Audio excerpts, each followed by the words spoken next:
And we're finally at the group we've all been waiting for. That is Group D, composed of England, Haiti, Denmark, and China. But first things first, I am also joined by Adam. How are you, Adam? Fine. Tired. It's been a long week. First week back to work, but the thought of talking about England at long last, I'm glad you were able to hold off talking about England until I got back from my holidays. Very much appreciated. So can't wait to get stuck in. Yeah, I think you've just got lucky with how the calendar fell and the other things that have been going on that we're all fully aware of. You got lucky. You did get lucky. Also, joining me tonight is also one of my favourites from up north, and that is Matt. Matt, how are you? Have you got other favourites up north? I thought I was the only one. Good. Thank you. I've got one more. No, I've got two. Sorry. Your Geordie pals. I've got one in Manchester, and I've also got one in Newcastle. So okay. North. Anything north of Milton Keynes is just north to me. That's I'm surprised Milton Keynes has a north. Typical Londoner. But anyway, how are you, Matt? Yeah, I'm good. I'm looking forward to this group. This is one of the most interesting groups because you've got a toss-up between who's going to get that first place and who's going to get that second place, and it's a very, very competitive group for different reasons. Yeah. No, definitely. I think. Do you know what we've referred to Group B as Group of Death, but I think this is the closest one to it for me personally when I look at the rest of that list, because they can go. I don't want to exclude a certain team, but they're not going to do very well. But we'll get to them later. So in the last break, we had the finalisma, the win over Brazil. Obviously, me and Matt went down to Wembley. I had the best seats. I was 2 rows from the front, which was brilliant, right behind the where the trophy stand was. Absolutely brilliant views. It was great to see Rafael and Liam Williamson. It was just a great game. But obviously, we beat them on penalties. It had to be Chloe Kelly to finish it all. Then it was followed by our first defeat in 30 games to Australia at Brentford Community Stadium. It was sort of downhill from there as Arsenal fans for us. Liam Williamson obviously tore her ACL up in Lee Sports Village. So the European squad is going to look a little bit different from what we saw back at Wembley. I shouldn't say European squad, I should say European champions. Yeah. My brain is not functioning tonight. But I'm just going to do a quick run through the squad. And Serena has picked her final 23. Yeah. So goalkeepers, we've got Mary Yates from Man United, Hannah Hampton from Aston Villa, but she will be moving over to Chelsea, so rumour says. Ellie Roebuck is from Man City. I've got Skipper Millie Bright from Chelsea, Lucy Bronze from Barcelona, Jess Carter from Chelsea, Esme Morgan from Man City, Neem Charles from Chelsea, Alex Greenwich from Man City, and then our very own Lotta Moy from the Arsenal. In the midfield, we've got Laura Coombs from Man City, Jordan Nobbs from Aston Villa, Jordan Stanway from Bayern Munich, Ella Toon from Man United, Kira Walsh from Barcelona, and Katie Zalen from Man United.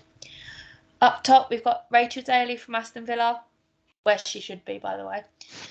Beth England from Chelsea, Lauren Hemp from Man City, Lauren James from Chelsea, Chloe Kelly from Man City, and her debut tournament, debut World Cup is Katie Robinson, all the way from Cornwall, who's also plays for Brighton. And of course, we've got Alessia Russo, who officially does not have a club anymore. She's unattached. Yeah, no, exactly. So, mention that Beth England was still playing for Chelsea. Oops, I meant Tottenham Hotspur. I didn't mean to Oops. spoil it, but to be Yeah. honest, I think Oops. she's mentally still at Chelsea anyway. Yeah, the thing is, Still you know in what it that is? Chelsea kit at the Because she so frequently scores us against us so domestically, Mm. it's automatic blue shirt pilot sort of thing. I mean, My bad. I'm sorry, but I'm not sorry, okay? you're lucky, Lottie, that you missed out on the 2020 Continental Cup final. That when Beth England scored a brace. No, I don't need to know no more. Shh. Yeah, it Don't need to was know no more. very But painful. anyway, back to the international football. Serena Wiegman has been in charge since 2020, and she's obviously transformed the squad into dominant competitors in all competitions, bringing home a European Championship last summer, 2 Arnold Clark Cups, along with the finalism trophy. Boys, has Serena Wiegman picked the strongest squad possible? She's picked She's picked the strongest possible available. Is probably the most diplomatic way I can possibly put it, for obvious reasons. Keep your Arsenal hats off, please. No, it's nothing to do with Arsenal, because I'm purely looking at who was on that podium. We were all there at Wembley. Who's on the podium that isn't there now? We think Ellen White retired, Jill Scott retired, Beth Mead ACL, player of the tournament, top scorer, ACL gone. Leah Williamson, captain, ACL gone. So and Frank Kirby. And Frank Kirby's not going to make it either. And I know I'm a biased, but I've always thought a tournament she blows a bit hot and cold. I thought she did a really good Euros. Fair play to her. Some really good games in there. She's not there. There's a lot of I'd say a lot of the benchers have become the starters in this World Cup. The likes of Toon, the likes of Russo. I think what is fascinating for me is going to be the new faces, the likes of the Lauren James. This is her first World Cup, first major tournament with England, first World Cup. Lots of hype around her. I'm glad to see Jordan Nobbs finally, hopefully, getting a chance to showcase what she has threatened to do her entire time at Arsenal. It just is this amazing midfielder who, by freaks and freak injury timings, has missed out on so many tournaments. It's almost criminal. I could easily think of better players we could have. We just don't have them available.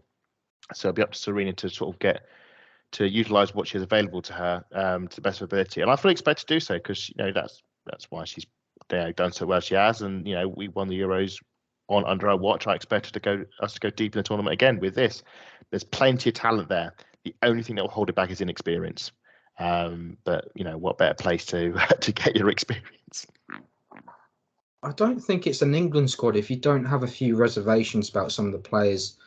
Oh yeah. There's always gonna be a few. I'm not going to mention one of them, but here we go. I've been mentioning Katie Robinson quite a lot, and her stats have not been favourable, and that's some of the data that I kind of rely on is stats, because it backs up what you're trying to say. And that's why we call you Stat Matt. She's the youngest player, isn't she? She is at 19. Is she like Is she the Thea Walcott signing? We'll bring her along, but she will actually get a game, sort of thing. Or do you think she will? You never know. I think she'll get a couple of minutes. I mean, she got on the finalisma, so we'll see.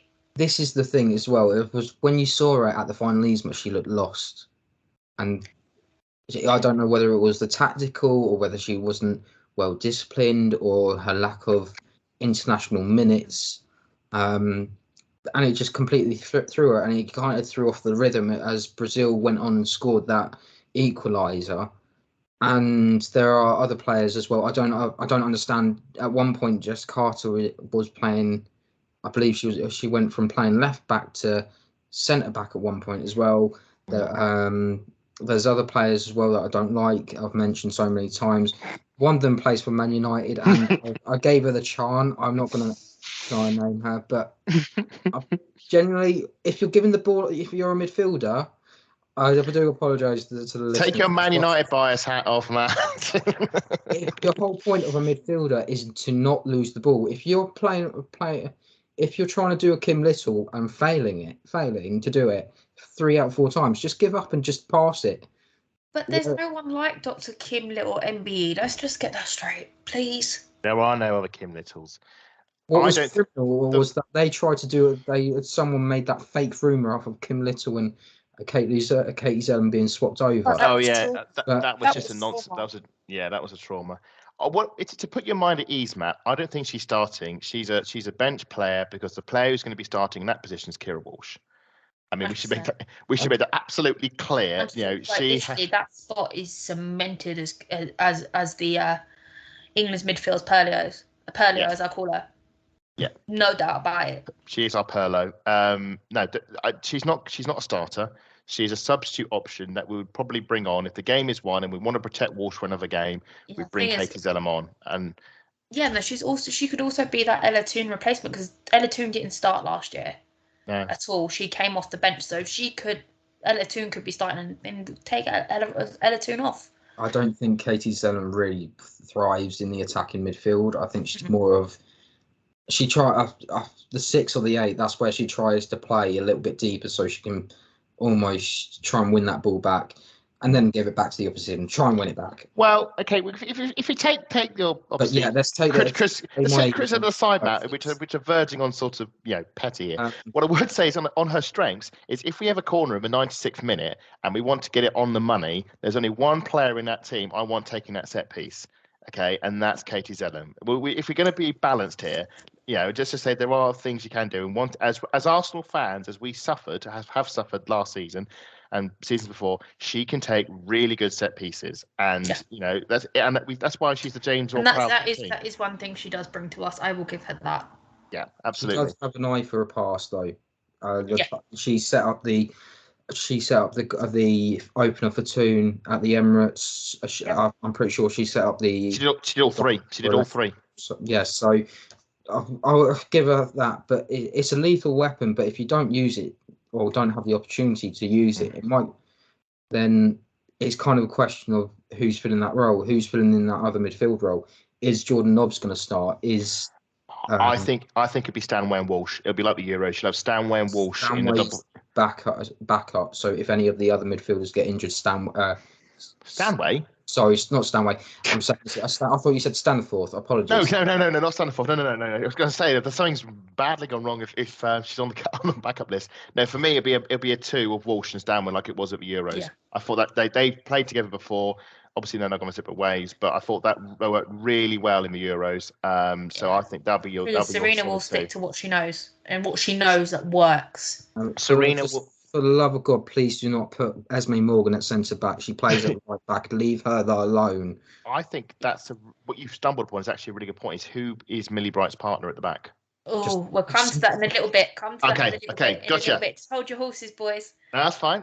So it's England's 6th World Cup. Obviously, our most successful run was in 2015. We ended up placing third. Mm. Over in France in 2019, we ended up 4th after losing to the USA in the semi-finals. Yeah. And then Sweden beat us to 3rd place in the playoffs. We've qualified by scoring basically 50 goals, not letting a single one in over the groups. Even had, I think, the toughest players that faced was Austria. What they've got their established Bundesliga from Bundesliga forwards. Obviously, the interruption of the World Cup and the European Championships did delay everything to confirm and qualify, but it was never in doubt. No. I think with England, we've got that winning know-how. Games or trophies, we know how to get it job done. Would you say rolling over Norway last summer, but facing Brazil, beating them on penalties, in the final moments of that game was a vital experience for tournament football? I'd say so. I just wanted to quickly tap on what you were saying earlier about the fact that we qualified so easily.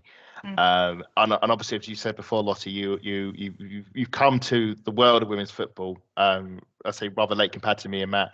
Like the fans nowadays have no idea how lucky you are. There were times we didn't actually qualify for tournaments. Like the turn, from 2000s, early 2000s, there were times we're like, oh, we lost to France and we were like scraping in. We've come so far where it's like, oh, it's a doddle now. We just win 10-0 every game and we're in the tournament. Hooray. There were times we didn't even get out the group. There were times where we used to get knocked out like Spain do in the knockout round, just didn't win a game. We've come so far. I just want to throw that in. So the fans nowadays, they need to appreciate just how much better we are now. I do appreciate it. I know, but it's just there is an element of like, crikey, I don't know the way. I feel like you're ganging up on me here. No, but it's just the way you say about like, oh, we've got through and won every game. I'm thinking, I know it's so good. It's so good. I'm just enjoying the moment. I've never not said like I mean, this is only our 6th tournament. Yeah, do you know what I mean? And for some people, they've been in every single one since 1991. We haven't. Exactly. We last missed out on a tournament. I think it was 2003, and that was a World Cup. That's the last World Cup we missed out on, and then we qualified ever since. In terms of experience, 100%. The penalty. I've never seen. I don't try to lie. I've seen us do one penalty shootout before, and that was at the World Cup, and that was against France, and we lost it. And that was another game to watch back on, to watch the old England. Very traumatic way to go out. It was actually Faye White, Arsenal legend, who missed a crucial penalty against the French, winning a penalty shootout, winning our first ever penalty shootout in that manner against Brazil, having had the late equaliser and not being able to hold on. Mentally massive. It's a box ticked, 100%. I think the bigger result though is losing at home to Australia. I think that is probably one of the best. In my opinion, is one of the best results we could have had, because I felt we've been going on too long, too well for too long, and I felt there were things that were going wrong that we were getting away with. So I'm glad we've had this reset point, and I think that will put us in good stead. And we also now know not to play Ezzy Morgan as a centre back against alongside L.A. Williamson, which obviously now cannot happen anyway. So I think some crucial games, another Arnold Cup win, another trophy. Finland missed out, another trophy. They now have that hunger to win again, and I think that will hopefully spur them on. Because before, in the last World Cup, we hadn't won anything, apart from a Sea Blues Cup, which doesn't count. But the idea that we hadn't won anything, we didn't know what it was to win. It's still a bit of silverware. It is a bit of silverware, and it got a lot of people put a lot of weight on that She Believes tournament in thinking that we could beat the USA in 2019. As it turns out, it meant nothing. So I think, but having on the Euros, England know how to progress through a tournament, get to the end, and win it. And that is the same mentality they're going to have to use again at the World Cup. And I think that Euro experience will put them in really good stead. My main focus on those games is essentially in the Arnold Clark Cup. We were focusing on how could we stop teams with a low block, the Italys that were there to see how they could develop their leagues, and Belgium as well. And then you had Japan there as well, who are an amazing side, as we all know, and what they're capable of, because we've seen them at Olympics, we've seen them at World Cups. One of my earliest memories is actually Japan beating US on penalties in the 2011 World Cup final, and it was just really odd. But then my first World Cup was the Canada one, and you look at how we did, and it was almost like a mission impossible, because we weren't expected to get that far. We beat Norway, who were a really top team. We beat Canada, who everyone was thinking that they were going to go quite far because of how good their team was at the time. They've never done it. They've never gone that far as well. There's a chance for them to stand up and go quite far in this tournament. There's other teams like us that are probably in a similar situation. It's almost like, when will it happen? When's their moment going to be? I mean, it doesn't feel right that USA are just walking these games. Essentially, the USA are just walking into these finals, and then it's whoever gets onto that other side. Can they beat the US? And as we've shown in the friendly against the US, anyone can beat the US, but you need to do it on the day when it actually matters. No, 100%. I agree with you there, but I also I think one thing, in fact, I do appreciate this time round. It's a case of they're not the only full-time team anymore.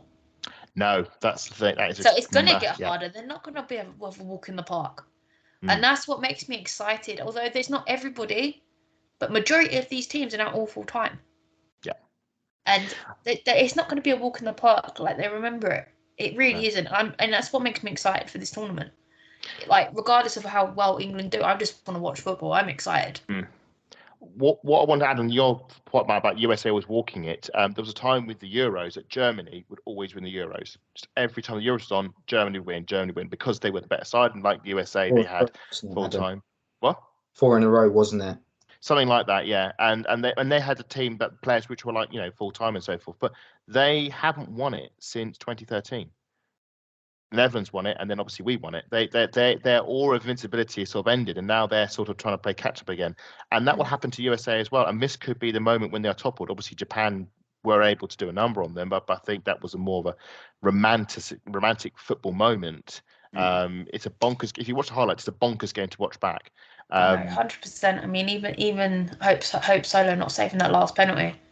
Oof. You know what? They did have the penalties up earlier against Brazil in that semi-final, and you do look at some of them and you think, you know what, Brazil were a bit unlucky really to go, not go through to that final.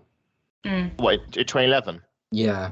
Oh, that's the one when Wambach scores in the 123rd minute. That again, bonkers. That was massive. Sorry, game we should be talking about England, and we should be. But one is what you're saying is that America has this aura of invincibility because they keep winning the World Cup. But at some point, their aura will fail, and England have just as much chance of doing that as the Germanys and the Spains and the French. Because now finally, we're not going in with part-timers. We're not going in with players who are school teachers by day and footballers by night. It's a bit like a domestic football club. They go through their cycles where they're winning and winning and winning, and then all of a sudden they'll drop off. And it applies for national teams as well, because unfortunately players age, and there's so many players through this tournament. You can look at every team, and there's at least one player that it will be their last World Cup, and it's kind of sad. Yeah. I know you mentioned, sorry, Lottie, I know you mentioned we mentioned retired players. If there was one player that you'd want back in this squad, and I'm going to be a bit honest here, I'd love to have Jill Scott back in this squad, because not only for her height, but the way she was able to defend in the last couple of minutes when we needed her, she was able to do it brilliantly. And swear at the players. Yeah. No, definitely. I think, obviously, we've lost Leah Williamson. Yeah. To her ACL. Can't wait for her to have her back at Arsenal and up and running again. Yeah. But it's going to be a while. But Millie Bright's now captain. And I'm going to ask this one to Matt first. Do you think Millie Bright has that mentality to lead when the going gets tough like Leah does? Millie is a different type of character and captain, if I'm honest. She's not going to be... I think we mentioned this in the earlier going on. I think it was in the Group C when we're talking about captains. You've got different type of captains. Leah leads by example. I think Millie's going to be more in your face. She'll be, she might swear at you, but she doesn't. So is she going to be the Tony Adams of the England squad? Yeah, I think because she's such a brick wall. If she has to make 5-6 challenges in a row just to put herself any of that in a row, she's gonna let everyone know about it, and she'll be frustrated. And I think, if I'm honest, if you're looking at our weak links, you look at someone like a Jess Carter, and you just go, you know what, I'm kind of glad that Millie Bright can sort of shout at you a little bit, because you kind of need it at times. Yeah, I mean, I find that she does that domestically anyway. I probably will get roasted by Chelsea fans for that, but that's what I see as a neutral fan. It's nothing against Chelsea. It's just sometimes you switch off and you just need someone to be shouting at you, look, you need to be turned on. They nearly got a goal there or something like that. It's just what happens. No, 100%. But we all know Ellen White's retired now. So who leads that line? Got Alessia Russo. Has taken her spot in theory from after the European Championships, but it isn't exactly safe. It's not secure. That number 9 shirt is not secure for her. Obviously, none of the numbers have been released, but she's also got Rachel Daly on her heels, breaking WSL records for most goals scored in a season, and also a red hot in form Beth England, who moved to the other side of North London. And yeah, she's had 12 in 12 games. Does Serena have a difficult decision to make when it comes to her number 9? Yes, but it's a great problem to have. And she's got 3 really, really good strikers to pick from. So either one could play the role. If I were picking, I'd pick Beth England as my starting striker. I just think I remember how good Russo was off the bench during the Euros. Just as quick, giant, physically imposing against a defence that's been weakened throughout the game. I think she's a better finisher than a starter, and I think Bethany England is either England or Rachel. My only thing, Rachel Daly. The only thing I've got with Rachel Daly is for England, she hasn't played. I know she's been really well for Aston Villa. I know you love her as a striker, and she probably, as much as I jest that she should play as a fullback, she's a striker. But I just think England's got a bit more experience than Rachel Daly playing in that position for England, certainly. And I think having made the brave step just to turn down playing at Chelsea, where you're guaranteed to win, to playing at Spurs when you're guaranteed to lose, purely to get the chance to appear and score goals and stake your claim, I think that that bravery warrants the chance to start for England. So I would start with Beth, but it's a luxury, it's a brilliant luxury to have. I mean, I'd rather have 3 great strikers to pick from than just a 1 or 3 where you don't really rate. So no, Serena's got options there and options off the bench. You know, if one of them's you can rotate around. And also Beth England was in the Euro squad, so she's experienced in the whole environment of doing it. So thing is, I'd say all 3 are, except for Rachel. She was down the other end of the pitch and over the last summer. Matt, Russo's had a bit of a difficult last season with Man United. Given the opportunity, do you think she can show her worth up top? She is still developing. That's the best way I can put it. At the moment, she was, when I saw her the first time, was against Manchester United against Everton at Old Trafford, and she scored 2 headers that day. To have that, to have a very tall player that can score headers and is also able to play it on the floor, very unique. There's not many people that I can think of, players even that I can think of, that are quite as tall as Alessia, that is able to be very technical, but also have that aerial ability. And it just shows you what unique it is. You asked Adam, who do you think would just start first? If I'm honest, it depends who's playing centre-back and who's going to be at left-back. For me, I don't think I would like Alex Greenwood to be left-back, but it's most likely that she's going to be centre-back. So then who plays left-back? And you need a Rachel Daly. So whoever plays left back, I'm hoping Rachel Daly starts as a striker, because Adam, you've made the good point that Alessia is more impactful. But I think if you're going to have the most impact, you have to have Alessia Russo and Ella Toone on at the same time. You can't have one of them without the other. And that's why I'd have Toone on the bench as well, because Toone would come on for someone like maybe Stanway or. That's interesting. I'm going to pick your brains about that in a little bit. All right, go for it. All right, so in terms of our key players, I'm looking at Ella Toone at this point. No Fran Kirby. Yeah. My main question to you and Adam was, I'm going to pick your brains, because since you brought that up, will Ella Toone be able to fill that creative void left from Fran Kirby? Yeah, I did forget that Fran Kirby was playing. I made that wise. I thought, who was playing in number 10 that Toone could coming on for? Oh yeah, Fran Kirby. Okay. Sorry, in which case, Your Honour, I retract my previous statement. Matt Roberts is right. Matt's right in the sense that Toone and Russo are brilliant together. The chemistry they have, it's the reason we equalised against Spain in the Euros, and obviously they combined for the goal against the Netherlands, which is Northern Ireland, to say, the beautiful drag back twist and curler, which is fantastic to watch. Toone definitely can provide the creativity needed. I mean, she was and Serena trusts her. She was in her first ever game. She scored the first ever goal of the Vegan era. So I've absolute confidence Toone can do it. She's certainly got it in her repertoire. It's whether she's consistent enough as well. Should say she scored against Brazil in the Finalista, so she can make those late runs. I think Toone actually had a better tournament than Fran Kirby, if I'm honest. and that chip against Frank Kirby wasn't fully fit, so I think that's a little bit unfair. But that chip against Germany in the final will live with me forever. That glorious, that moment, just every single goal through that tournament will live with me forever.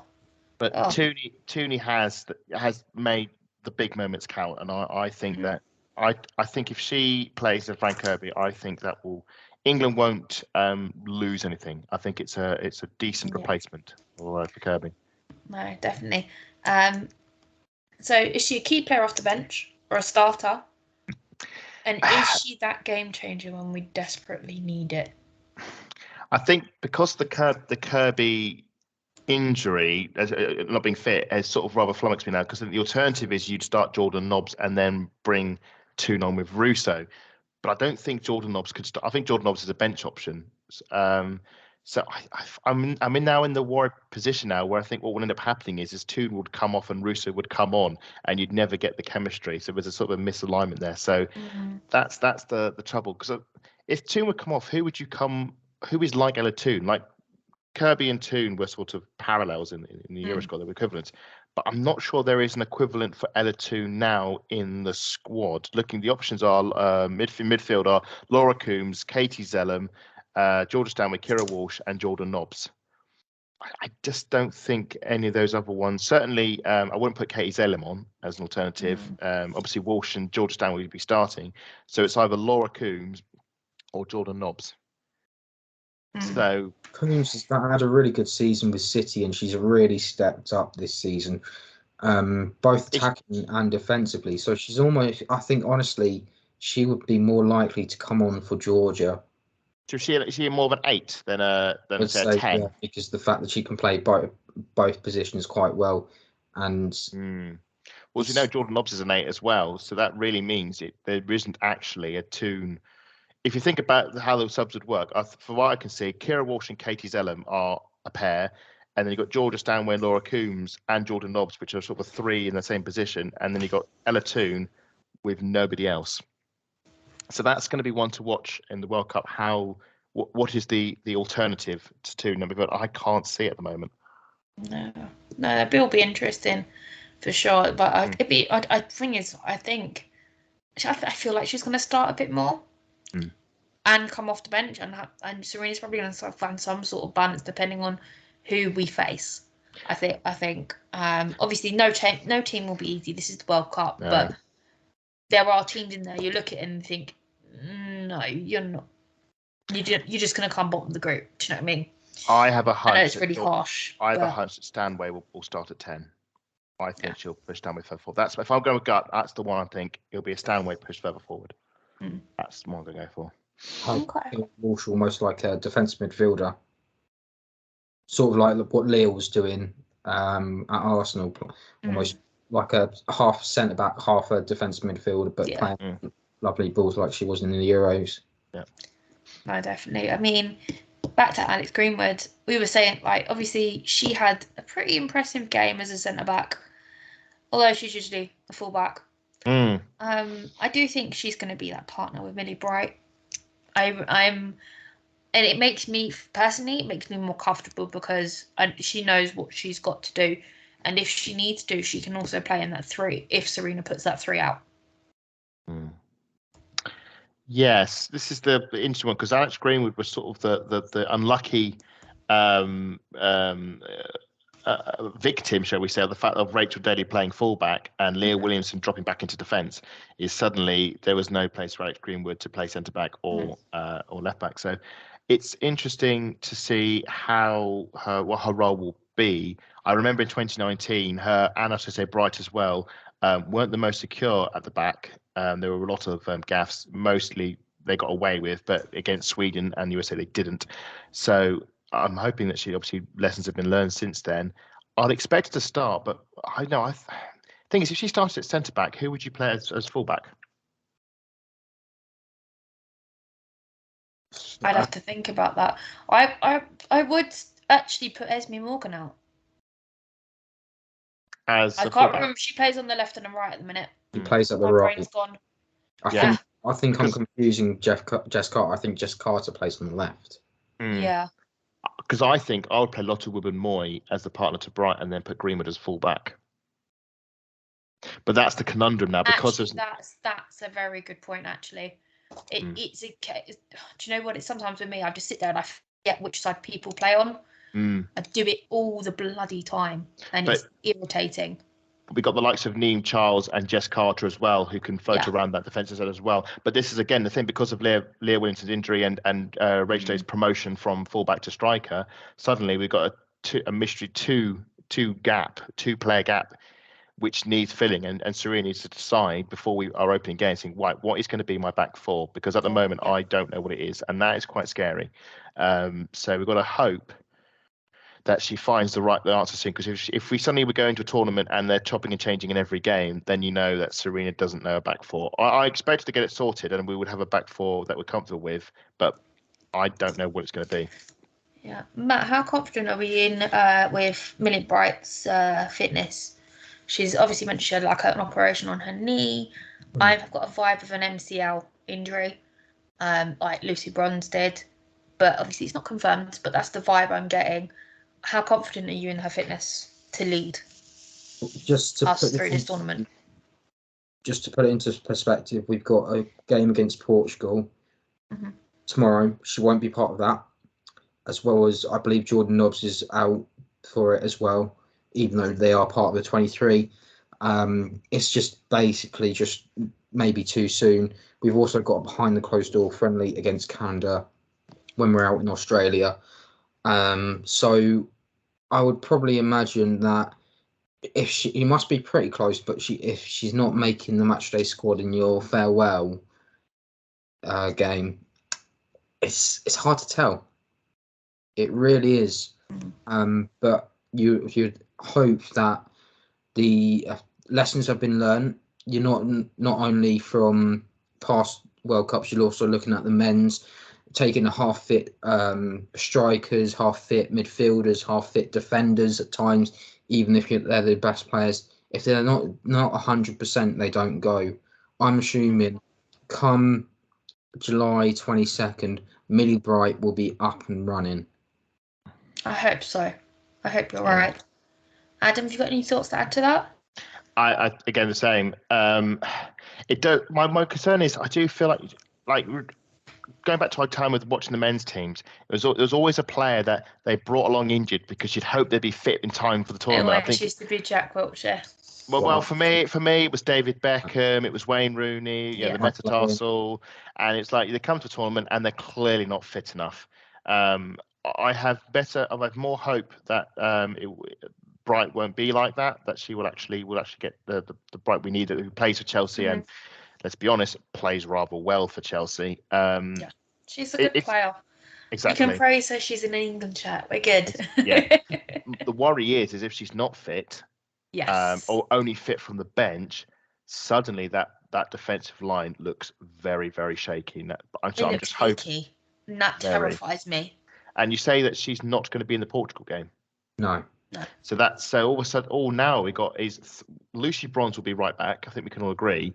But it's going to be fascinating to see what the other three defenders are. You'd imagine perhaps Alex Green would probably play centre back tomorrow. Yeah. At the time we're recording, it's the Friday night, so we don't know whether or not what the game's going to be like. We could end up being 3 at the back, in which case you're putting faith in Lottie and Moy, Esme Morgan, and Alex Greenwood to be that. And that also brings up another point: who's going to be the vice captain? I think it'd be Georgia Stanway maybe, or Kira Walsh.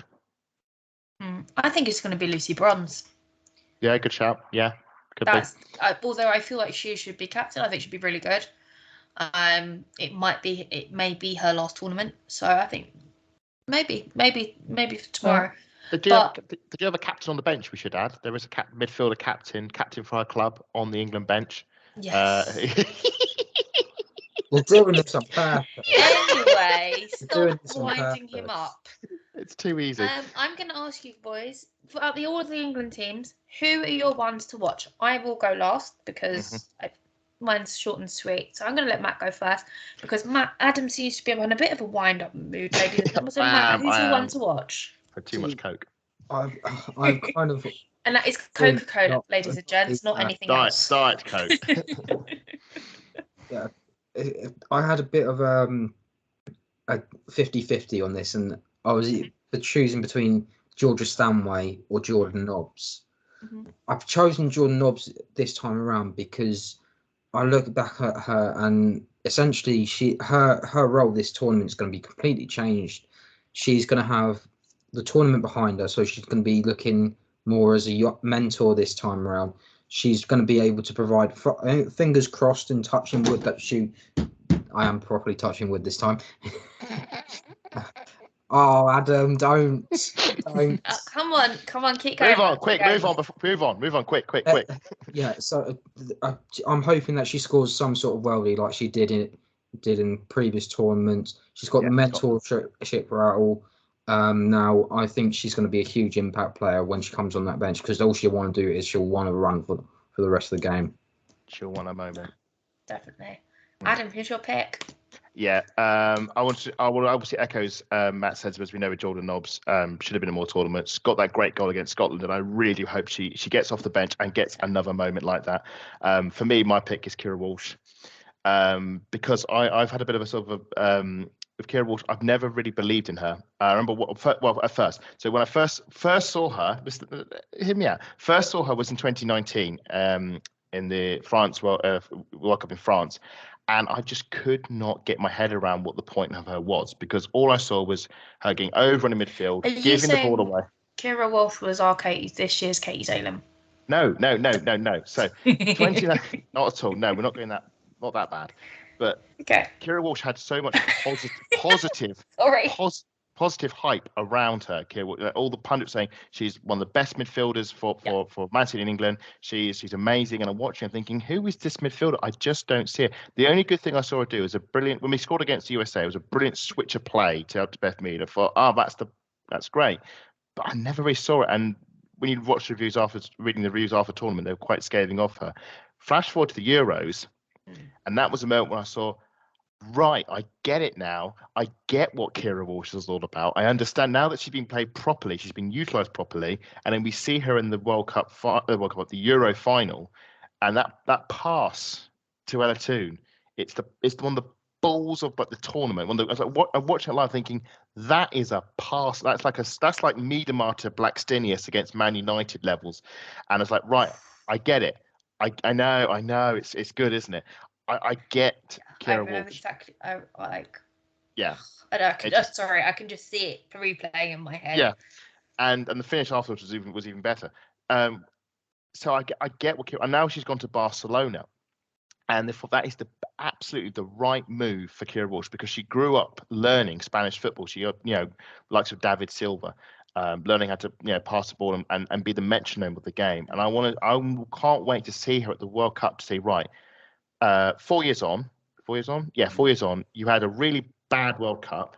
You've grown. You had a great Euros. You've gone to Barcelona, played with the best team in Europe, with the best midfield in Europe. You've learnt of them. People at Barcelona say it took her about a month, but she gets it. She's a Barcelona player. She actually.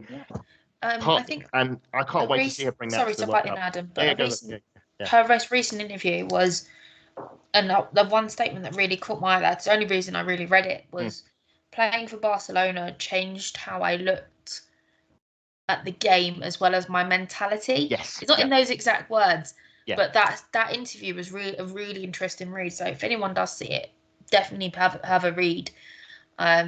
Before we finish on Kira Walsh, it just goes to show you about the coaching. Serena has managed to get the best out of her.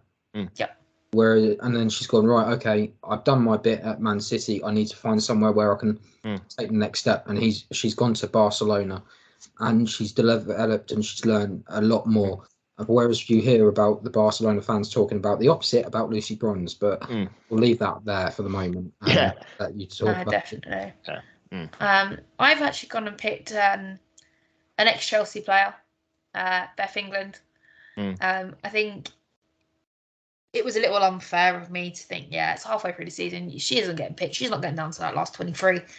I am currently eating humble pie. 12 games, 12 goals in the WSL. She's obviously moved from Chelsea over to Tottenham Hotspur. in red hot form. I think this tournament could be really interesting for her, and it might even get her out of Tottenham. Well, we can only hope, can't we? Save Beth England. It's not odd. It's not rare. It's rare when a player is better than a club, but Beth England certainly fulfills that. Well, they had 2 players this season that were better than the club, but yeah, and they didn't play one of them for some reason. As I said before, when I picked Beth England as my main striker, I mean, I feel she made a gamble going to Spurs, and she didn't win anything out of that, but she got her spot back in the tournament. I'm of the belief that if she hadn't signed for Spurs, they would have got relegated. I think her goals 100%. Kept them up. Our goals kept them 100%. Up, and but the thing is, I'm kind of glad she did, because our twice yearly batterings are still existing for next season. I can't wait. Absolutely. But I think she will. If she gets a good World Cup, I wouldn't be surprised if a team, if not in the WSL, but on the continent, will have a partner on her. If she's a really good tournament. Pick her up. Bayern Munich, Real Madrid, PSG, those sort of stuff. They'll have to go. Yeah, we'll have a go now. No, definitely. Right. So, what would success? What would success be for us? For me, with a fully fit squad, for Fran Kirby, Beth Mead, Leah Williamson, that tournament is ours. We've won it. Done. Dusted. But obviously, we've got a couple of fresh faces called up into the squad. I think a first final appearance could be on the cards. I'm not going to say we're going to win it, but we could get there, I think. Matt, what are your thoughts? It is difficult to say, because we've got the harder draw whether we finish first or second. No matter what happens, we'll have a hard draw. There's a chance we could end up playing the Germans in the quarterfinals, which means the Germans could take revenge. Or we could just kick their butts again. Come on. The other alternative. Our goal scorers are still playing. The other alternative is we get kicked out by Australia. But honestly, I'm looking at Serena, and she's going to look at that tournament in 2019 in France, and it will be what could have been, because that Netherlands team was really good. It was decent enough to go all the way. They beat us to get there again, and I kind of felt for them, because they really did deserve to go out and win it, and fortunately it just fell apart. If I'm honest, Serena will want to get to another final. She knows what she's doing. I have faith in her. I'm sure the squad has that belief again, and it's almost like a switch where they've just turned off the Euros. This is a new tournament. We're not writing our own history as we speak. If they go to the finals, that is success. If they get to the semi-finals, I'd say that's a success. If they get to the quarterfinals and miss out, I think that's not success. No, for me. No. They need a semi-final. A final would be great, but semi-final, I would say that's probably as far as I could probably predict it, if I'm honest. Okay, Adam. Okay, I don't think we're going to win the World Cup. I'm just going to be blunt. I didn't say we was. I said we would get to that final.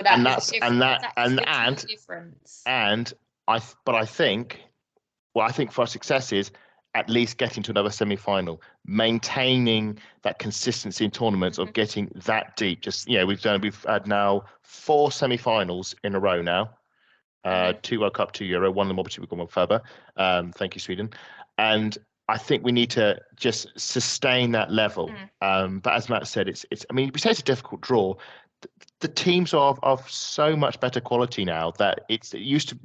It's even though there's more teams, that's been countered by the fact that there's a greater number of teams who are just simply this good. Quarterfinal. I reckon we're going to have a very difficult quarterfinal. I mean, the quarterfinal of the Euros was. I've said in the interview, and I'll say again, it was the scariest game of the Euros, the one against Spain. If we can get to a semi-final, then at that point, right, okay, we've got a chance. And so that's what I'm hoping. But I'm hoping as long as we get the full number of games, we get a final or a third place playoff. If we take bronze, great, and that's fine. We'll take bronze and we'll go on. But yeah, I think semi-finals is success for me. No, definitely. We have spent most of this pod speaking about England, but there are 3 other teams, so we're now going to move on. Yeah, that's what I thought as well. I know. I thought it was but just because we're England fans, we did spend a little bit more time on this, as a home, our home nation, so to speak. But our next team is Haiti. It's their maiden tournament. They qualified through the CONCACAF Women's Championship, finishing 3rd in Group A. Just below the USA and Jamaica, but above Mexico, which meant they qualified. They then advanced to the Interconfederation playoffs, where they beat Senegal 4-0 in the first round, and then a dramatic 2-1 win over Chile in the final. For the first time since 1974, when the men were last in their World Cup, they are finally the women of Haiti are finally flying the flag at a World Cup. So it's that's really exciting for the first time. In the last 12 months, they've been beaten 3-0 by the USA, 4-0 by Jamaica, 5-0 by Portugal, but they beat Nigeria 2-1. How competitive will they be for their first tournament? I mean, I might as well just play on my cards on the table. I've never seen Haiti play, so I've got nothing. I've got nothing to base. I've got nothing to sort of base on them other than their name, their coefficient, how they're drawn. I can't wait to see them play. I mean, because I love, as I've said with the likes of the previous episode, we talked about like Costa Rica and so on. I can't wait to see players I've never seen before and play before. And who knows? They could be amazing. I think they're. For me, it's just going to be a case of enjoy the moment. You're in the first ever World Cup. Don't leave anything in that changing room. I think they will fight to the bitter end. I do fear though it could be another one of these teams where they get cricket scored. You think of likes of Denmark and England, the attacking talents that they have. And my fear is they only let 3 in from the US, so. But I don't know what the context is. If that was we'll get the win and then we'll rotate the players and so on. The friendly, it's dangerous to over-index friendlies. In 2005, we beat Argentina 3-2 in a thriller in Switzerland. I thought, great, we're going to win the World Cup, and it didn't really happen in the end. So that's just the way I can see it. I fear that Haiti will be. I think they'll give it a go, but I think they're going to be bottom of the group. That's the way I see it. And if they get a goal, if they get a moment to share. I remember when we had them scoring or even winning just one game. That is success for their World Cup. I mean, because it's their first one. I know that's really harsh, but that's how I feel. When in 2018, England beat Panama 6-1 in the group stage. But for me, the big thing with Panama was that they got their goal against England. They got their moment. And I think that's what we'll be saying with Haiti. I think if they get a goal against England, they score between Denmark, us, or even China, because the amount of silverware China have got in other international competitions in the Asian Cup, it's a massive triumph. I wish them all the best. I hope they have something to take home. I mean, this is going to sound really nasty. They're not going to win the World Cup. I'm really sorry, but I want them to have something to remember the tournament by. I don't want it to be 3-0, 3-0, 3-0, and you're off. I want them to have a glorious moment. That maybe just want to see fight from the team. Yeah. This is one of the teams that I've been looking forward to when I was watching the Intercontinental playoffs on the highlights. Unfortunately, it was dead early in the morning. I think it was 4:30 kickoffs and things like that. Because it was being played in New Zealand, so I couldn't watch them. But what was really great about it was that there were similar teams around them. So they were playing. So when they played Senegal, beat them 4-0. That sort of sent a message out to say they're not here just to be an extra number. They're here to make sure that they qualify. That was the first thing. So just to put it into context, 2 of their players are fairly good, and they've been one of their dominant players. Mondesier is my player to watch. Just before we go into that, she's the captain. She's 24 years old, 18 goals in 12 appearances. So it just tells you that they're doing something right. I have a feeling they're not going to, if they are going to lose, it might be like one of those really random ones that you see sometimes on like FIFA where it's like 5-3 and things like that. But it's not down to the other how the other teams defend it. It's just how well these other teams have been doing. One of the other things that you didn't mention, they did recently play the US in their CONCACAF and Jamaica in that group. But I've got it down as US winning that game 5-0 and Jamaica winning 3-0.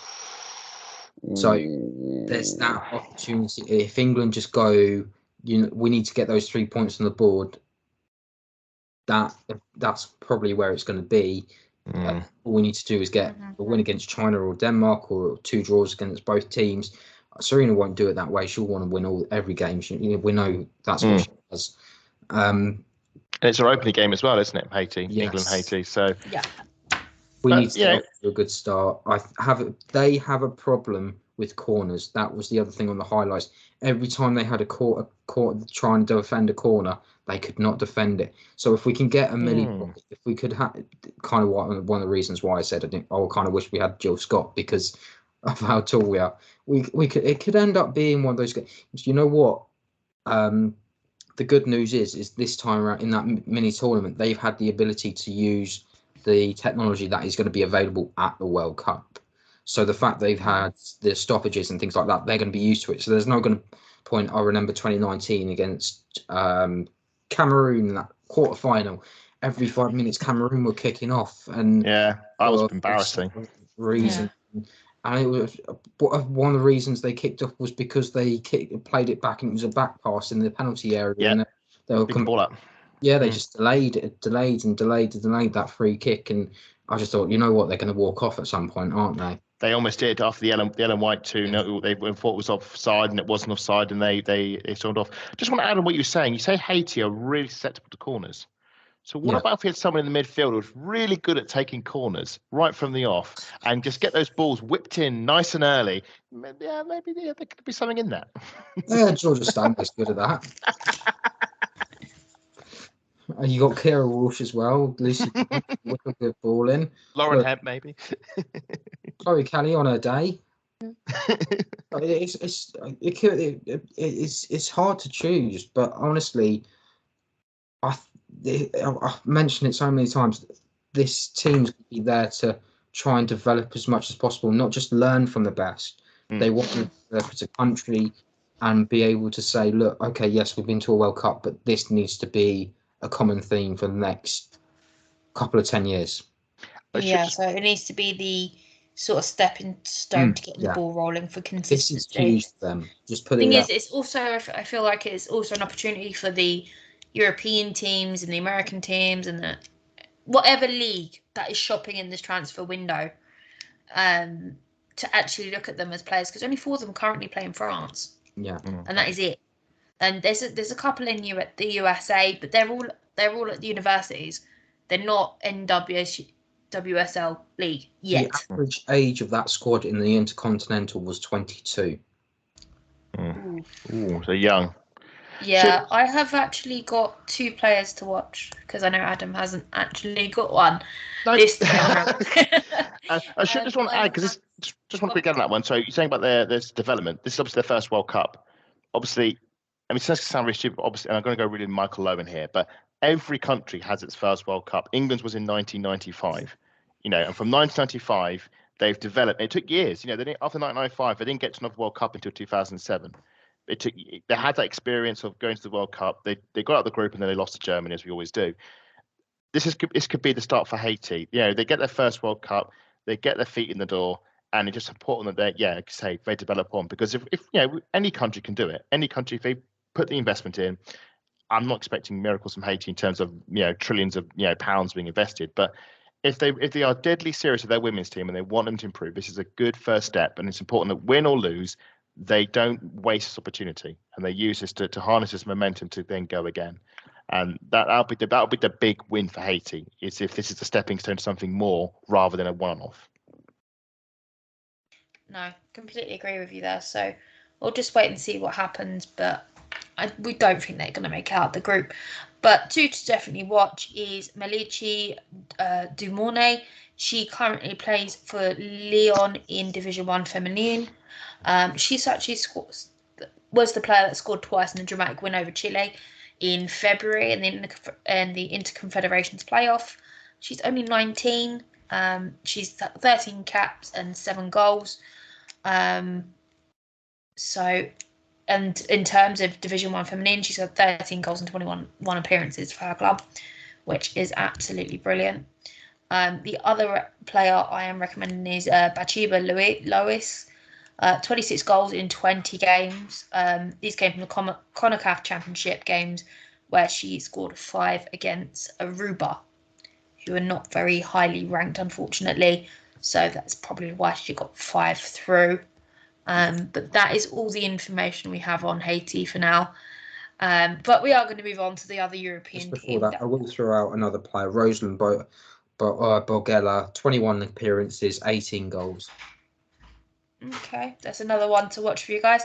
But we're going to move on to the other European team, and that is Denmark.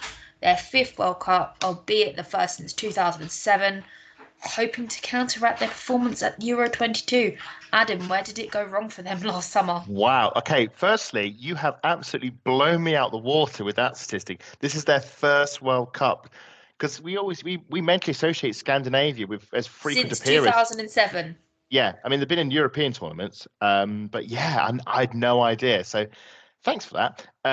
Yeah, so I watched them play once in person. No, sorry, that's a lie, twice actually. I saw them twice at Brentford, against Germany where they got battered, and against Spain when they got mugged at the end. And I'll be honest, they were rubbish.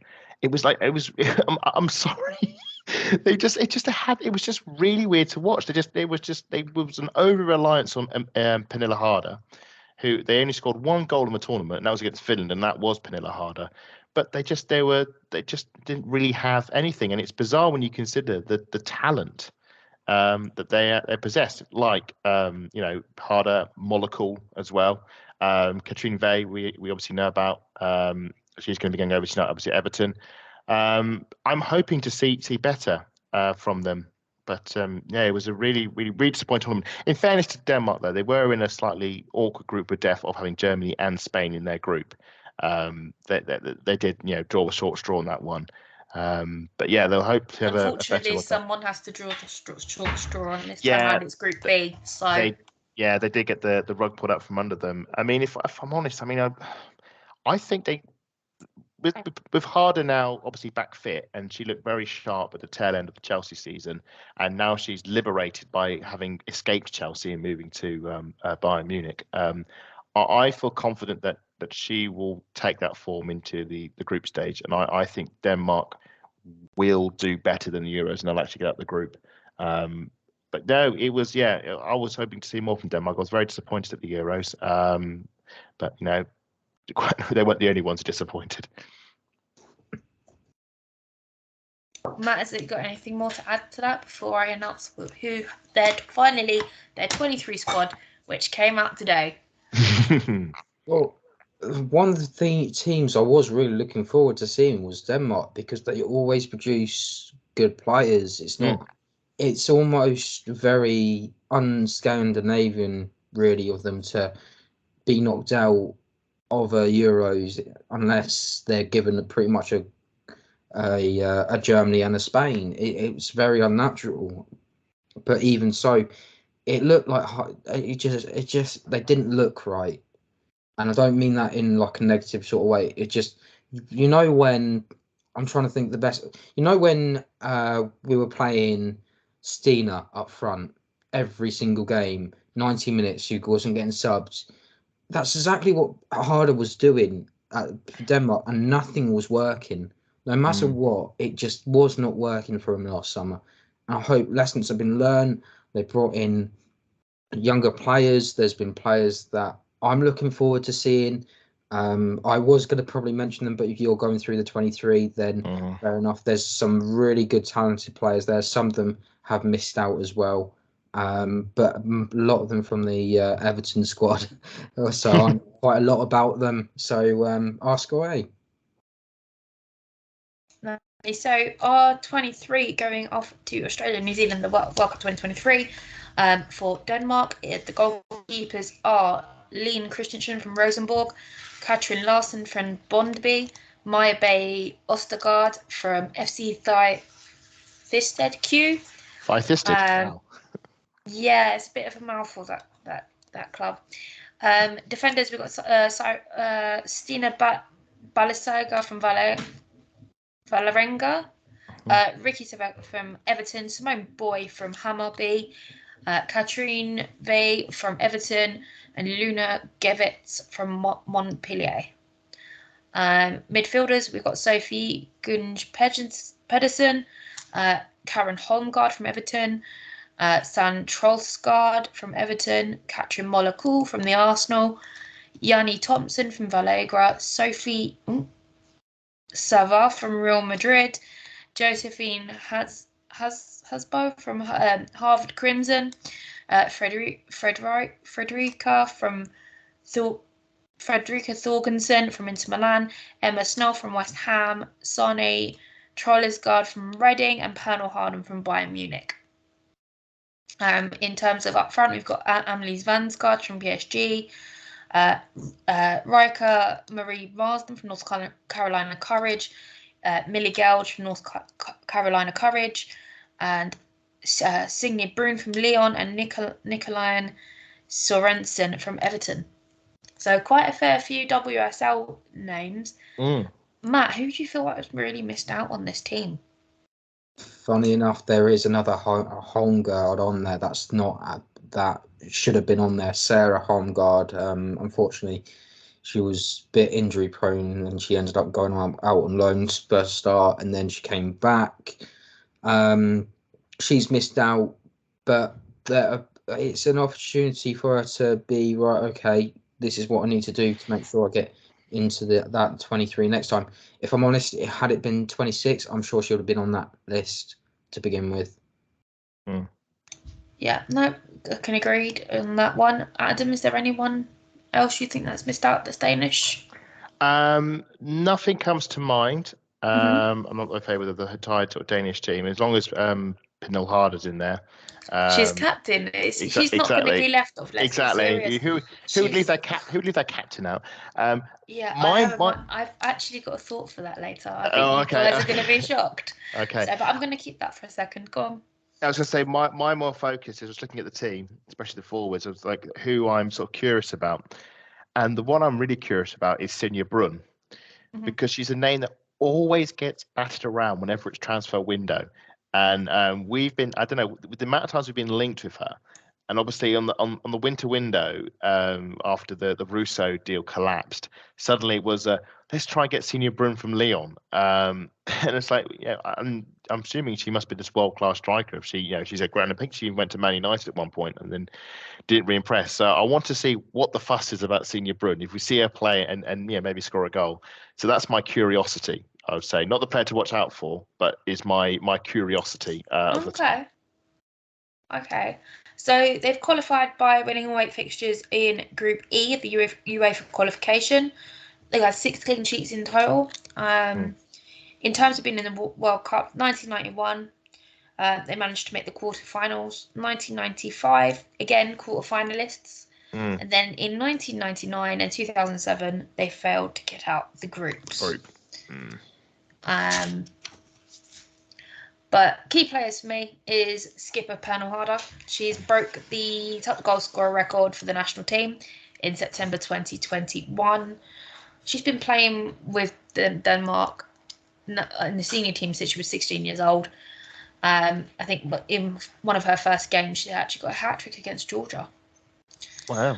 But the thing is, what concerns me is she's been out with a hamstring injury most of this season. Will she still be that game changer for Denmark through the group stages? And I know we've talked about this on our Arsenal pod, but this is really vital for this group. Yeah, I think she'll be fine. I think her return from injury could not be better timed. I think if she was like a Millie Bright and she was sort of coming back into play, like maybe now, you think might be a bit rusty, but she's had a good run of games. That Chelsea run-in when they just sprinted away and won the title at a canter, was because they had Harder reintroduced in. I mean, she came off the bench in the cup final, and basically her presence helped win the FA Cup against Man United. It was her runs, it was her cross for Kerr. I think, as I said earlier, her form it's just aligned perfectly for her, and she should be able to ride that into the tournament. So I've got no worries for her. And she, as you say, this is the first World Cup Denmark have been in since 2007. So this is her World Cup debut. In fact, it's probably every player's World Cup debut. And it's mad that a player of the quality of Pernilla Harder has never been in a World Cup until now. So this is comes to big stuff. So I expect her to be fit and firing and being a crucial goal scorer for Denmark. Matt? I think Adam's hit the nail on the head. There's nothing else that I can really say about Pernille Harder. I mean, Okay then. Moving on then. Okay, no, that's cool. That's absolutely fine. That is very cool. Nice. But who's your one to watch? Oh, nice segue. You know what? Oh, mate, you go first. Yeah, there's so many great players that I'll be quite interested to see how Simone Boy does this time around. Ricky Savecki, I love her at Everton. She's a brilliant defender. She does really well. Katrina Vaya was a brilliant player. She still is a brilliant player. Sorry. She's as I mentioned, this is going to be her first World Cup, but she's nearing the end of her career. The fact that she's only making her first appearance in the World Cup right now, it's huge. I mean, look at Karen Heimgard. There's a potential there for her to have loads of World Cups in the future. She's been a fantastic player for Everton as well. You look across and you think there's a mixture of experience and youth there, and they've got it right. There's a lot of players that we do know about. Even look at Pedersen, who plays for Juventus at the moment, the defence midfielder. Yes.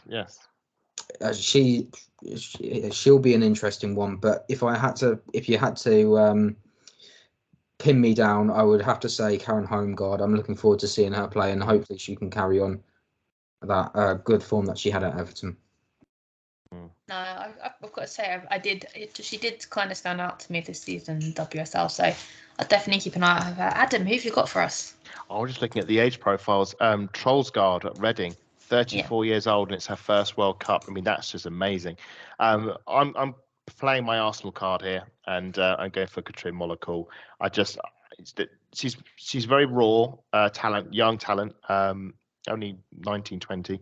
The white wing for whatever they do. Yeah, and I think she from what I saw at the end of this, as in the run-in at the end of the season, there's a talent there that needs refining. I remember there was a game, it was where at Chelsea, there's a moment in our midfield, brilliant sort of twist and turn out of the press, got the ball away, and then went to pass it out and pass it straight back into Chelsea's possession. She's done the hard stuff and then just sort of lost it. And I'm intrigued to see if we can see more of the former at the World Cup, because I think she is a talent, and that might give us some crucial confidence. I'm going to next season. Think about Laura Wienreuter when she first came to Arsenal. She was a bit wobbly, I would say, in some of her earlier games. Had an incredible Euros with Austria. I remember watching her at Old Trafford, and we just could not get any change out of her. And I was thinking, where has this Wienreuter been for Arsenal? Comes back to Arsenal, and she was amazing. So I'm hoping it'll be same with Katrine. Sorry, Matt. No, that's right. You know what was even more bizarre is she changed her haircut. So I got on blonde, and I was like, I can't. Who are you? And then you look at the number, and you're like, oh, it's Laura. That's another blonde. Are you sure? Technically, she's not fully blonde. She's got highlights, so you can tell the difference. She's a bit like the state of my hair. For the audio listeners, I need to sort my blonde roots out.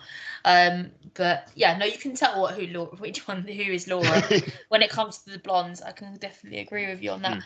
I think my one to watch is one of our very own. It's got to be Katrine Molekul. She's just an exciting new talent at Arsenal. And like she picked up her first cap with Denmark at 17 years old, and from what I've seen, I think she could be the next captain of Denmark. I think she's got the talent to take control of the midfield. I mean, I think my feeling is at Arsenal. I think if she stays at Arsenal and grows, because she's not the finished product, if they refine her and train her and she trains and learns and improves, I think she might be the heir to Kim Little. I think I think that the plan is that there's a succession rather than getting in somebody. She can grow alongside Kim, and then the baton can be maybe passed to her. And of course, as it's Jonas, it's going to be Scandinavian. That's the way I think it will go. But obviously, Katrina's got a long way to go until then. I think you're right. I think if she again improves and grows in the team, if Denmark are going to be a big team going forward, and obviously this is their first World Cup in ages, hopefully the first of many more, she could be the heart of that midfield, and maybe she could be the captain. Straight after Harder, maybe not. That might be too soon, but probably the one after whoever succeeds Harder. I think that's a pretty good shout. She's got this fantastic ability, and one of the first things I remember when she started at Arsenal was that her old coaches were saying that she's got the potential of a higher ceiling than Pernille Harder. And wow, you made that face. I remember you both made that face.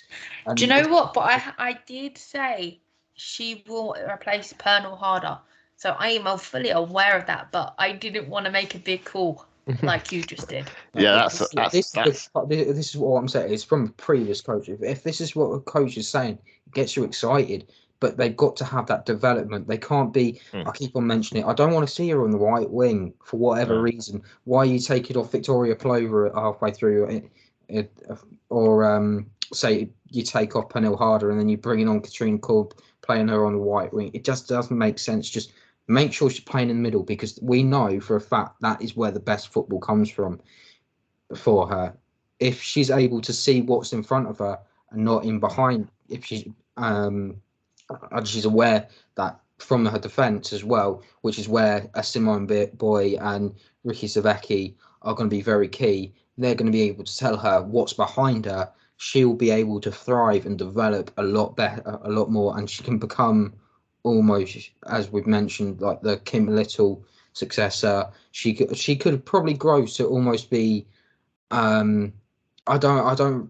If this potential and this coach is to believe, she could have a higher ceiling potentially than, I don't want to say Alexia Putellas, but that's the type of player that they'll probably hype her up to be. Do you think she'll be better than Kim Little? I think she's not there yet. No, she will. No. She will. Is her ceiling higher than Kim Little's? Is what I'm trying to say.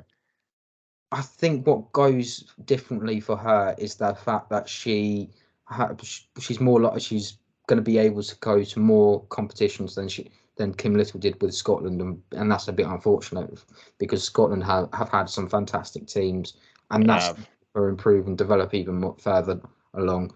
But she's got to be played in the right position, and she's got to be made sure that she's not focused and she's aware of everything. And that goes for a lot of other players, not just at Arsenal or Denmark. Gio's a perfect example at the moment as well. No, that's brilliant. So what would success be for these guys?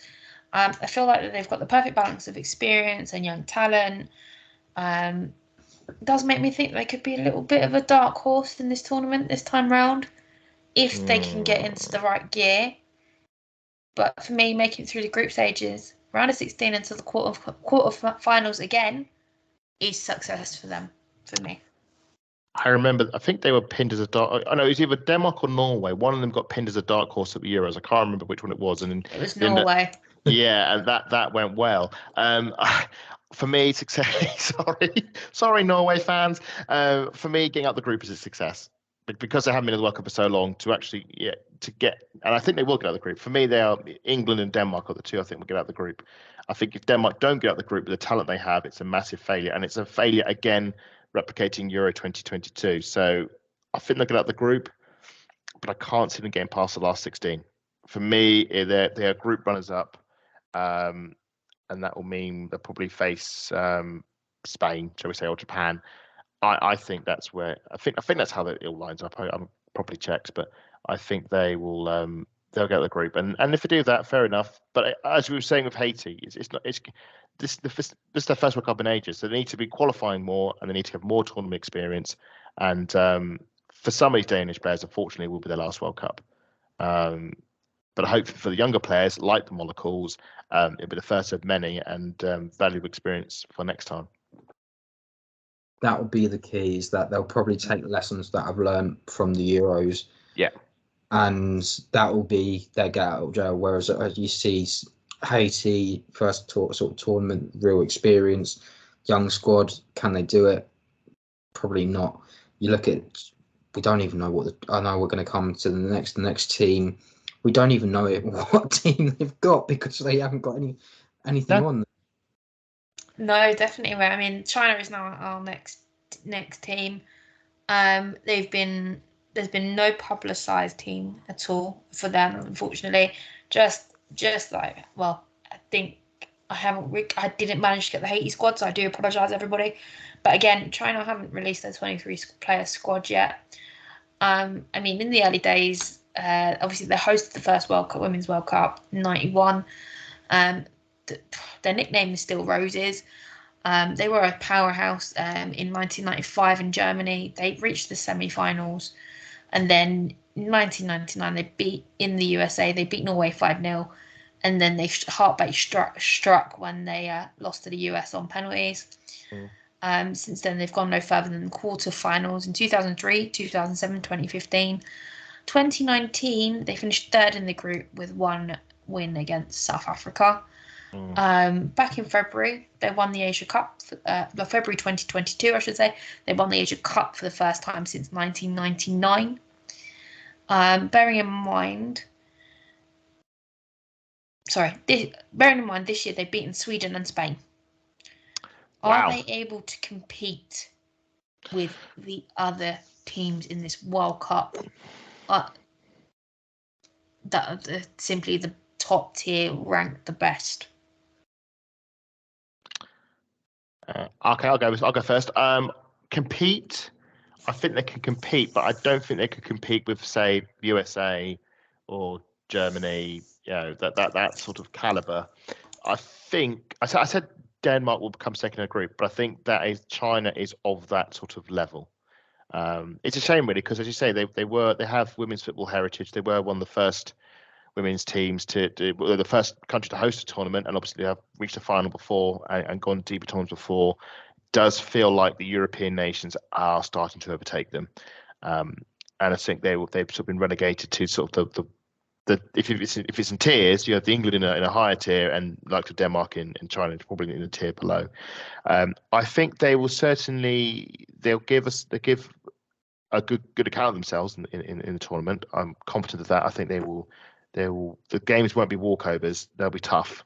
I think it will be a playoff between them and Denmark for second. So as much as I predict Denmark will get through, given what happened at Euros, it could well be that China do it. But I think that's where it's going to fall. I think either one of China or Denmark will be the second and third. But they're not going to be walkovers. It will be a difficult game. I think this is one of the problems as well. As you look at some of the tournaments, Haiti playing in the CONCACAF, so they've got to play against the likes of Jamaica, Mexico, and the US. You look at China; they don't really have a lot of competition. If you look at it, it's only really Japan, and that's it.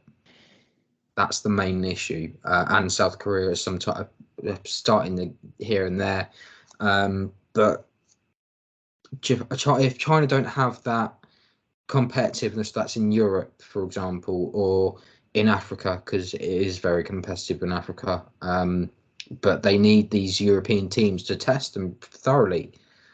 China, I think China have had that great experience yet of actually being tested. It feels like they're in that. We've talked about that rotation of players being winning and being close, and then almost like a rotation of players and things like that. It feels like they are on that, and as you mentioned, how they did in 2019, they'll be hoping to do better. Should just add that they do compete in the Asian Cup, and they do then play the likes of Australia, the likes of Japan. So whilst they may not get the European test, there are Asian teams of sufficient quality to challenge them. No, definitely. I mean, the teams that enter the Asia Cup, they know what to expect, but the wild cards are the teams from the CONCACAF, the UEFA qualification. Yeah. And I think that's going to be the challenge for them. Yeah. Yeah, so let me rephrase that. It's just because Australia moved there from Oceania to the Asian Confederation. That's the wrong word. The Asian leg of FIFA to be more competitive because they weren't getting that competitiveness, and it just means that China have got some sort of competition now, but they don't have as much compared to the other nations around. And it will be interesting to see how they do. I don't know. I think a third place is the best that they can probably do, if I'm honest. I think just what's going to happen is Denmark are probably going to win like 2-1, and it's going to be like a Katrine Holmgaard. It might be a Ricky Savecki. Could be a Pedersen wonder goal. It could, or even just a brace from Pernille Harder that puts them through in the end. Yeah, it's an interesting World Cup now because obviously third place doesn't give you a way out of the group now, as it did in previous ones. Should say though, if Haiti do like a 0-0 draw against Denmark, pull the rug out from under their feet, all of a sudden it might be a different story. If Haiti mugs one of Denmark or China off, which could easily happen, China might suddenly think we've got a chance here. So yeah. No, definitely. I haven't actually got a player to watch from this team because I don't know very much about them. No. Well, even though I've just spat all these stats out, obviously. But I understand that you two have got a player each to watch, so you boys can take it away. Come on, educate me. We've both gone for the Wangs. So I've gone for the Wang Shan. And Matt's, what's your striker? Wang Shuang. So yeah, they are the Chinese forwards. Now my one is the captain and prolific scorer. Your one, Matt, I believe, was a bit of a star at the Olympics.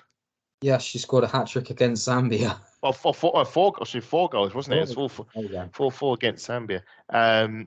Now, China, what China do have, it definitely is a strong forward line. So that's something to maybe keep an eye out for. Adam, do you think Wang Shanshan will want to do something for this World Cup? Because it will be her last World Cup, potentially. That's a good point because, there's actually, well, now you mentioned there's quite a few strikers who are sort of coming to the end of their lifespan. Obviously in Canada, Sinclair is obviously reaching her end as well. Hopefully she can leave on high. I was saying to She Scores Bangers that I'd like it if Christine Sinclair got a late winner or something momentous like that as a sort of parting gift. Hopefully China can do the same. Hopefully the Shang can have a positive contribution as a sign-off. It'd be great if they won the World Cup, because that'd be the perfect sign-off. I don't see that happening. Sorry, but hopefully she doesn't end on a whimper.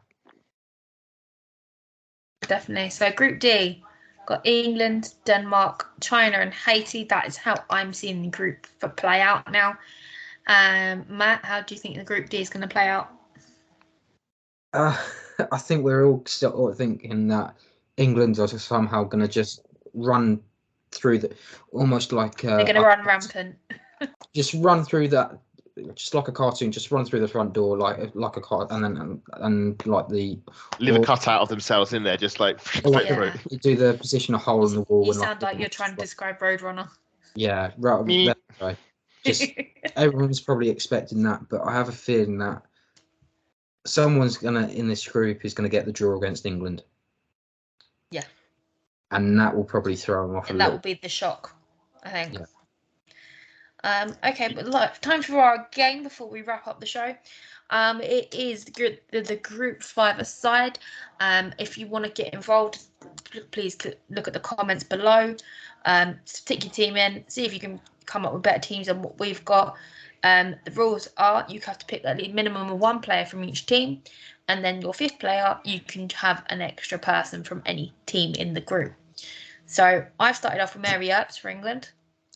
I've got Sophie Savava from Denmark. I got Wang Shashang from China, Melichi Dumornay from Haiti, and of course, Super Rachel Daly from England. Adam, who have you got? I've gone for the best goalkeeper in the world as voted on the FIFA Best Awards, which is Merps in goal. Consistent, doesn't make an error. Help win us the Euros. Matt's favourite keeper. I can see his mouth twitching already. I think it's twitching because we've both gone for her. Yeah, we've probably all gone for Merps in goal. I've gone for Kevin Luis from Haiti in defence. Midfield, I've gone for Katrine Monacool, and I've gone for a front two of Wang Shanshen and Pernilla Harder. Can I get a silver medal then? Because technically what I said was right. At the year, just for everyone that doesn't know, I said I got picked England, and I had to choose a player for for the other channel, which was Canon Jasser at the time, and I said Maria, if she has a good tournament, then she's going to be fantastic and she's going to develop, and she's done really well this season. Yeah. Let it be known, 13 goal clean sheets in the WSL. That's just a bit higher than what Manu did last season, but it didn't get you the WSL trophy, did it? I just have she does have this resting Pickford face. Shots fired. You always sound bitter, Matt. Like, oh, I can't believe it. She won. It's like crying behind the smiley face. Her contract is officially up at the moment as well. So I won't say any more about Maria, but fair play to you both for picking Maria. Yeah. I went Len Christiansen in goal, Millie Bright as my centre back, Wang Shuang in midfield with Rosalind Borgella in midfield, and then Lauren Hemp up front. Oh, nice! Hempo. I like that, and I'm glad someone picked an Arsenal player. But anyway, boys, thank you for joining me tonight. I will catch up with you soon, and we will be back next week with Group E. And guess what? Adam's hosting. Yeah, if the bandwidth holds up, we'll wait and see. No. All right, boys. Good night.